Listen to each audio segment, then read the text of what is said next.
오늘 요셉은 심각한 고민에 빠집니다. 사랑하는 사람 마리아가 임신했기 때문입니다. 자신은 마리아를 아직 가까이 한 번도 한 적이 없습니다. 그런데 지금 사랑하는 약혼녀가 임신한 상태입니다. 우리가 사랑과 전쟁이라는 드라마를 한 번이라도 봤다면 이후에 어떠한 일이 벌어질지 상상조차 할 수 없는 상황인 것입니다. 지금 사랑하는 약혼자가 남의 아이를 가지고 있는 것이 분명한 것입니다. 그러니까 용서할 수가 없는 것이죠. 요셉이 둘 중에 하나를 선택해야 됩니다. 하나는 마리아를 정죄해서 돌로 쳐 죽이거나 두 번째로는 조용히 마리아와의 관계를 정리하는 것입니다. 여러분이라면 어떻게 하시겠습니까? 그럴 일이 없지요. 네, 오늘 요셉도 전혀 상상할 수 없는 일이 벌어진 것입니다. 어찌할 수 없을 마음속에 고통이 있죠. 아무리 선한 사람이라도 이런 감당하지 못할 일이 오면 순간 악인으로 변할 수도 있습니다. 믿었던 사람이 자신에게 이러한 일을 행했다는 것은 어떠한 변명으로도 해결될 수 없는 것입니다. 마리아가 아무리 요셉한테 말한다고 한들 여러분 믿을 수 있겠습니까? 믿을 수 없지요.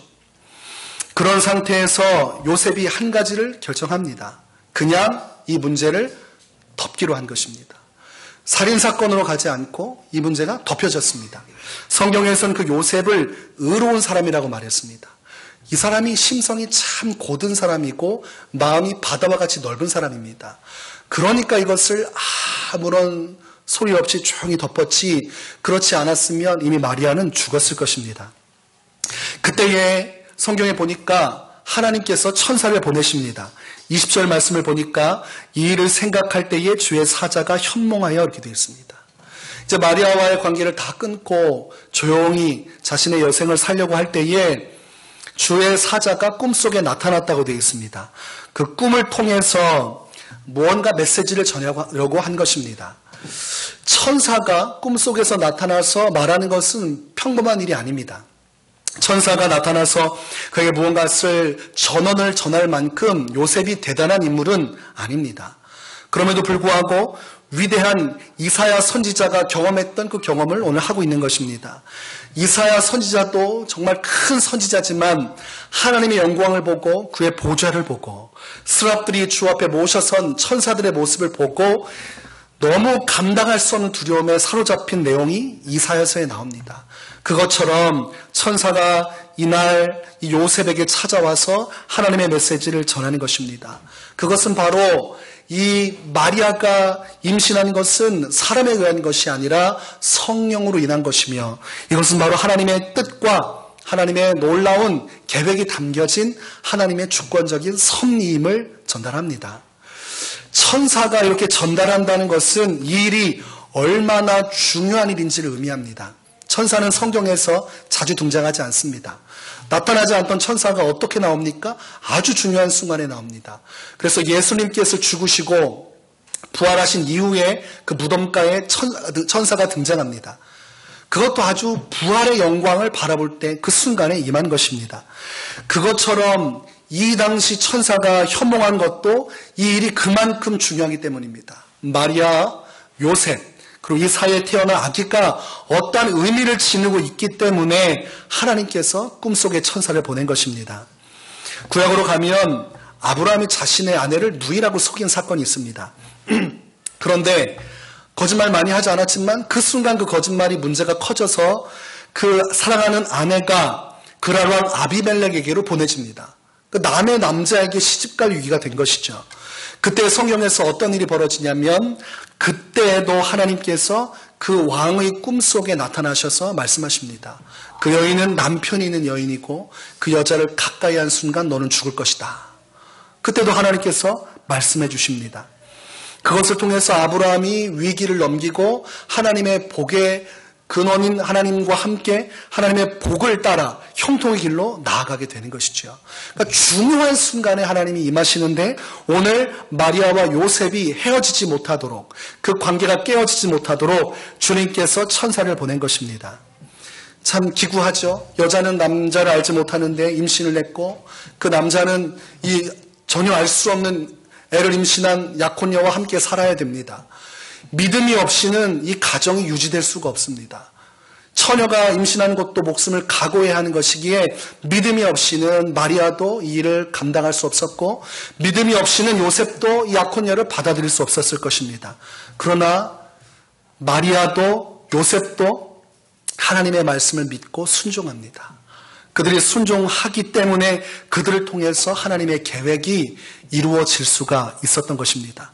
온 인류가 갈망했고 온 선지자가 예언했던 그 예언의 성취가 이 두 명의 이 부부의 순종함을 통해서 완성되어지고 있는 것입니다. 하나님은 요셉과 마리아를 통해서 보내주신 아기에게 임마누엘이라고 이름 지으라고 말씀하십니다. 임마누엘이 어떤 뜻입니까? 누가 함께 계십니까? 하나님이 우리와 함께 계십니다. 하나님이 우리와 함께 계십니다. 여러분의 인생 가운데 하나님이 함께 계십니까? 아마 이 말씀 보면서 대부분의 사람들이 그래 처녀가 임신했다고 치자. 그리고 남편이 충격받았다가 천사의 말을 듣고 받아들였다고 치자. 그러면 왜 아기 이름을 예수면 예수지 임마누엘은 또 뭐냐 이렇게 생각할 겁니다. 난데없이 임마누엘이라고 왜 이름 지으라고 하셨을까? 임마누엘은 교회를 교회되게 하고 성도를 성도되게 하는 신앙의 핵심적인 신앙 고백입니다. 수많은 사람들이 이 임마누엘의 고백을 통해서 믿음의 길을 온전히 걸어갈 수가 있었습니다. 일제시대 조선 총독부의 공격이 거세졌습니다. 그 당시 한국교회가 파리 목숨이었습니다. 전국 24개 노회가 하루마다 문을 닫았고 평양신학교도 문을 닫을 수밖에 없었습니다. 너무나 강력하게 신사참배를 외치고 그리고 기독교를 탄압하니까 교회가 버틸 수가 없었습니다. 하루마다 문을 닫는 것이 일상적인 일이었습니다. 그때에 주기철 목사님은 신사참배를 반대하고 끝까지 예수 신앙을 고집했던 분이지요. 왜 사람들이 그 당시에 신앙을 굽혔냐면 모진 고문 때문입니다. 신사참배 반대하면 다 끌려가요. 끌려가서 죽도록 고생을 하는데 보니까 거꾸로 메어 달아놓고 고춧가루를 물에 풀어가지고 코에다 막 들이붓는 겁니다.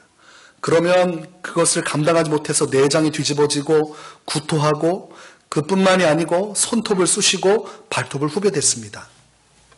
대림절날 이런 얘기를 왜 하는지 모르시겠지요? 고통이 극심할 때, 신음할 때 이분이 한 찬양이 있습니다. 이 세상 험하고 나 비록 약하나 늘 기도 힘쓰면 큰 권능 얻겠네. 주의 은혜로 대속하여서 피와 같이 붉은 죄 눈과 같이 이겼네. 막 손톱 발톱을 쑤셔대고 고통을 줄 때 이 찬양을 부른 거예요. 이 세상 험하고 나 비록 약하나. 고난과 고통 속에서 함께 하시는 예수님을 계속 의지한 것입니다. 그 고난의 현장에 자기 혼자 있다고 생각하면 못 견딥니다. 견딜 수 있겠습니까? 얼마나 외롭고 처절한 인생인데 거기다가 칼까지 그리고 고춧가루까지 뿌려가지고 어떻게 살 수 있습니까? 끝까지 붙들 수 있었던 신앙의 고백은 임마누엘, 주님께서 나와 함께 하신다. 이 마음 가지고 찬송하며 찬미하며 그 고난의 길을 걸어갈 수가 있었습니다. 폐쇄된 교회가 수백여 개가 됐고 그 당시에 목사, 장로, 집사, 평신도 할 것 없이 닥친 대로 끌고 들어가서 2,000명이나 옥살이하고 있었습니다. 교회 건물에도 군대가 주둔해서 군대가 완전히 교회를 말살시키기 시작했습니다. 그러나 주기철 목사님은 마지막까지 생명의 불씨가 끝날 때까지도 예수 그리스도를 붙들고 순교의 길로 가셨습니다. 임마누엘이라는 것은 연약한 우리가 이 세상을 살아갈 수 있는 힘입니다.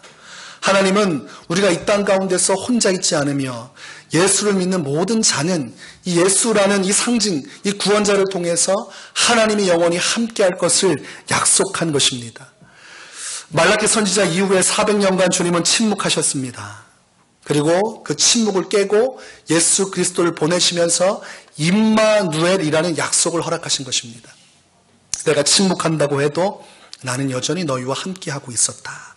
앞으로도 나는 예수 그리스도를 통해 너에게 생명과 구원을 줄 것이며 그를 믿는 모든 자와 나는 영원히 함께할 것이다.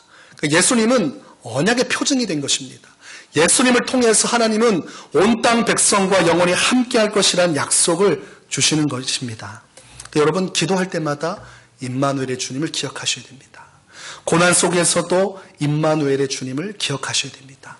예수님이 우리 인생 가운데 높이 계시고 십자가에 매어 달린 예수님, 그분께서는 한결같이 우리에게 임마누엘의 언약을 보여주고 계십니다.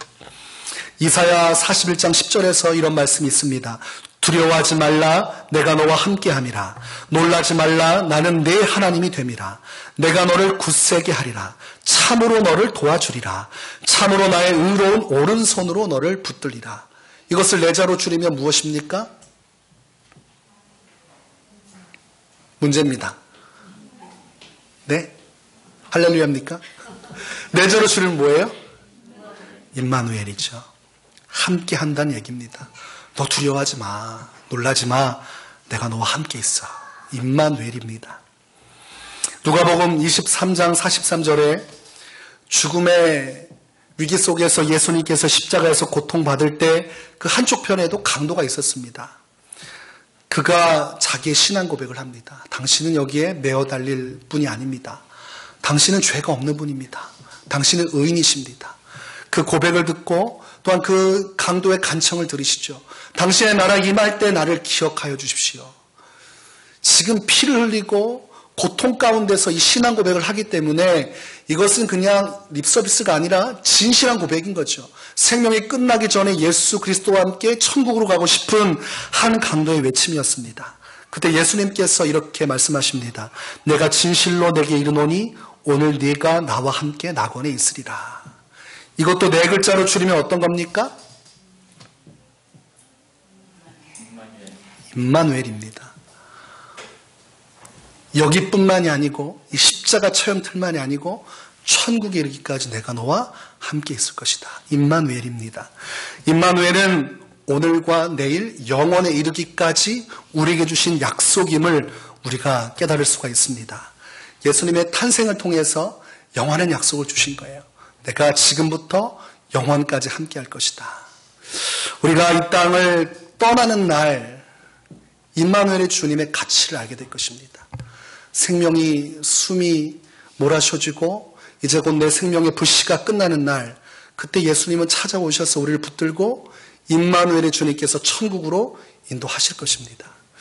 이 땅에서 고난 가운데 힘겨워할 때도 주님은 임마누엘 함께 하실 것입니다.